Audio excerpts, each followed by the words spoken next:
सगळी काळजी पोलीस घेतील। माझी पुन्हा विनंती, मी 1 तासभर आंदोलकांना विनंती केली की बाबा आता 10 तास झाले आपलं आंदोलन चाललेलं आहे, लाखो लोक अडकून पडलेले आहेत, काही लोक बिचारे महिला बॅगा घेऊन पिशव्या घेऊन पायी पायी प्रवास करतायत स्टेशनला, आपण ते दाखवतात।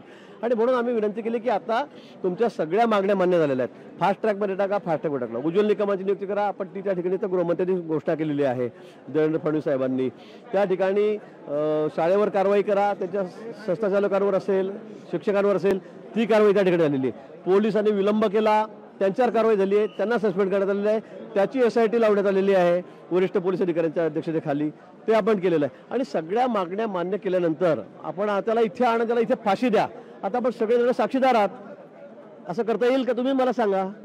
आणि त्याच्या मी उठणारच नाही। 10 तास झालंय या ठिकाणी रेल्वे सगळं प्रशासन गोंधळलेलं आहे, लोक प्रवासी, आम्हाला रेल्वेचं नाही पण प्रवासी जे आहेत लाखो प्रवासी बिचारे अडकून पडलेले आहेत। आता त्याचे ऑफिस संपलेले आहेत, त्यांना घरी येता येत नाही, जाता येत नाही, मुलं मुली आहेत शाळेचे कॉलेजचे त्यांना जाता येत नाही आहे, रुग्ण आहेत, पेशंट आहेत, डॉक्टर्स आहेत, सगळ्या यंत्रणा ठप्प झालेल्या आहेत। आणि म्हणून आम्ही त्यांना विनंती केली होती, सगळ्या मागण्या तुमच्या मान्य झालेल्या आहेत, पण इथे आणा त्याला आम्ही इथेच मारून टाकतो, आता तुमच्या समोरचाच विषय तुम्हीच दाखवतात, त्याला इथेच फाशी द्यायची आहे, असं करता येत नाही कायद्याने। आपण शेवटी कायद्याचं राज्य आहे, निश्चित त्याचा शिक्षा होईल, निश्चित शिक्षा होईल, त्या संदर्भातले सर्व आपण फास्ट ट्रॅक वगैरे सगळं केलेलं आहे, पण त्यांची जी मागणी आहे ती शक्य नव्हतं अंमलात आणणं। आणि म्हणून या ठिकाणी शेवटी हा ट्रॅक उघडणं, वाहतूक सुरू करणं हे एक आवश्यकता होती। आणि म्हणून कुठेही असा पोलीस बळाचा फार वापर या ठिकाणी झालेला नाही, अतिशय सौम्य पोलिसांनी थोडंसं रेटारेटी केली, खरं आहे 1-2 ठिकाणी काही उघडले असेल, पण पोलीसही तेवढेच या ठिकाणी जखमी झालेले आहेत, पोलीस किती रक्तबंबाळ झालेत हे आपण दाखवलेलं आहे। आणि म्हणून आपलं दोन्ही बाजू बघणं आपलं काम आहे, कर्तव्य शासनाचं, पण शासन निश्चित झालेली घटना आहे निषेधार्ह आहे, त्यासाठी मी दुपारपासून या ठिकाणी बसलेलो आहे। केसरकर साहेब शाळेला भेट देऊन वगैरे या ठिकाणी गेले, त्यांनी सगळी चौकशा लावलेल्या आहेत, त्यांनी सांगितलेलं आहे, मुख्यमंत्री महोदय उपमुख्यमंत्री महोदय आहेत, अतिशय पूर्ण लक्ष ठेवून ते बाहेर आहेत, दिल्लीला आहेत, पण ते पण लक्ष ठेवून या परिस्थितीवर आहेत। आणि म्हणून मला वाटतं की आता जवळपास परिस्थिती निवडलेली आहे, कुणीही कायदा हातात घेऊ नये आणि राजकीय रंग याला देऊ नये।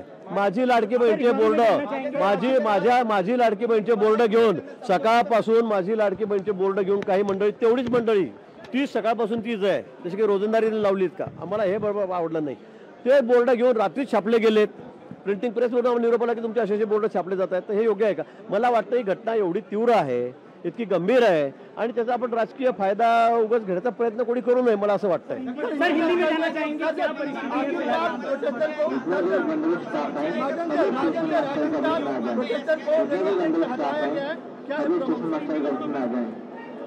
देखो 10 घंटे से ये आंदोलन चल रहा था, जो घटना घटी उसका तो निषेध हमने सबने किया, मैं खुद यहाँ दोपहर से आकर बैठा हूँ, सभी जो आंदोलन करता है उनके साथ में मैंने बातचीत की, 1 घंटा मैंने उनके साथ में बातचीत की, मैंने उनको रिक्वेस्ट भी की थी कि भाई आप रेलवे ट्रैक थोड़ा खाली कर देंगे तो अच्छा रहेगा। उनकी जो भी मांगे थी, जैसे ये केस फास्ट ट्रैक में दे दो, दे दी, उज्ज्वल निकम एडवोकेट उनकी नियुक्ति करो, वो भी हमने कर दी, उसमें उन्होंने कहा कि स्कूल के जो टीचर्स हैं प्रशासक है उनके ऊपर कार्रवाई करो, वो भी हमने कर दी।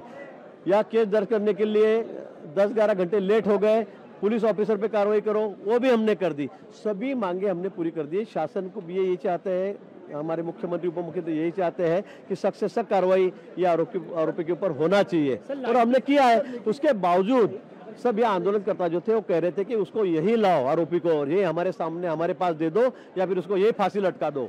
अभी ये ऐसा हम लोग नहीं कर सकते, हम लोग ऐसा नहीं कर सकते, क्योंकि यहाँ ऐसे कोई किसी को समझ नहीं कि भाई किसी ने गुनाह किया वही जगह पे उसको मार दो, ऐसा कोई कानून में है नहीं है।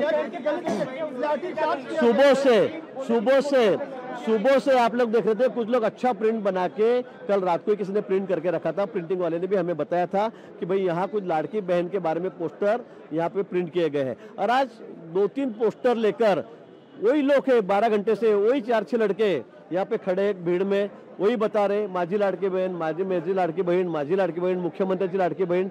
मुझे लगता है यह घटना इतनी दर्दनाक है, इतनी गंभीर है, और उसका कोई राजकीय फायदा लेने की अगर इसी तरह से कोशिश करते हैं तो मुझे लगता है ये बात उससे भी ज्यादा शर्मनाक है, उससे भी ज्यादा शर्मनाक है।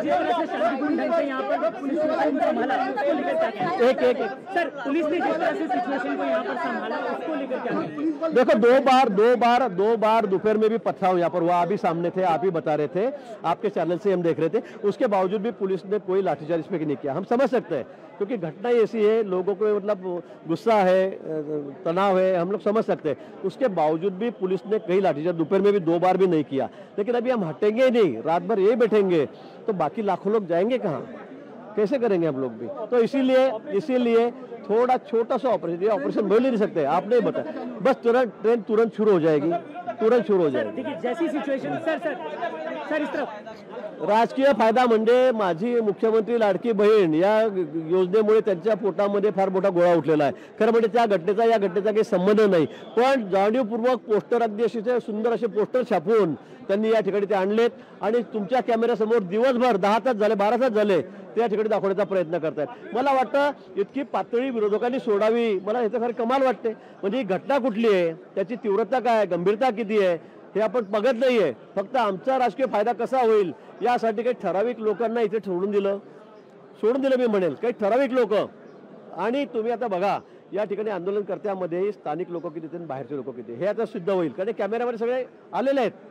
हे जे सगळ्यात जास्त आक्रमक लोक होते, अधिकार सगळ्यांना आहे आंदोलन करण्याचा, पण अशा पद्धतीने काही ठराविक लोकांना सोडून द्यायचं, त्यांना तुमच्याशी बोलायला लावायचं, इथे मुद्दाम शासन विरोधी पोस्टर बॅनर लावायचे। मला वाटतं ही घटना, त्याची तीव्रता, त्याची गंभीरता हे ओळखून आपण राजकारणापासून दूर राहून आपल्याला सर्वांनी विचार करणारी सगळी गोष्ट आहे, मन सुन्न करणारी गोष्ट आहे आणि म्हणून त्याचा विचार त्या पद्धतीने झाला पाहिजे। इथे कोणी राजकारण करू नये अशी माझी विनंती आहे।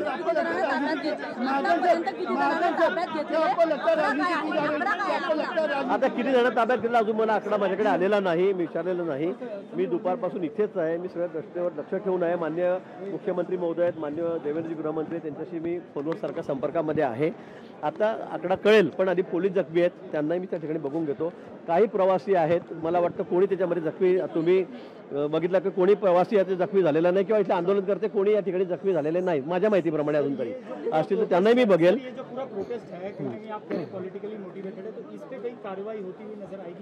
नहीं, क्या कार्रवाई करना, इन लोगों को शर्म आनी चाहिए। मुझे ऐसे लगता है कि ये घटना कितनी गंभीर है, कितनी दर्दनाक है। एक छोटी 3-4 साल के बच्चे के साथ कोई ऐसे व्यवहार करता है, अत्याचार करता है, और उसके बावजूद हम अपने पोस्टर बैनर लेके अपने कार्यकर्ताओं को 4 लोगों को यहाँ खड़ा कर देते हैं। मैं आपको बता दूंगा ये पोस्टर लेके कौन लोग खड़े और किसके करके, ये आपके कैमरे में है, ये 10 घंटे से कैमरे में यही लोग, ये 10-12 लोग वही पोस्टर बैनर लेके वहीं पे खड़े हैं। तो ये कौन है, किसके संबंधित है?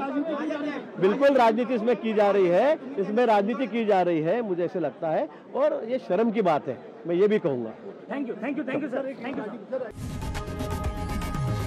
लोकशाही मराठी ऐका, पहा, जागरूक रहा।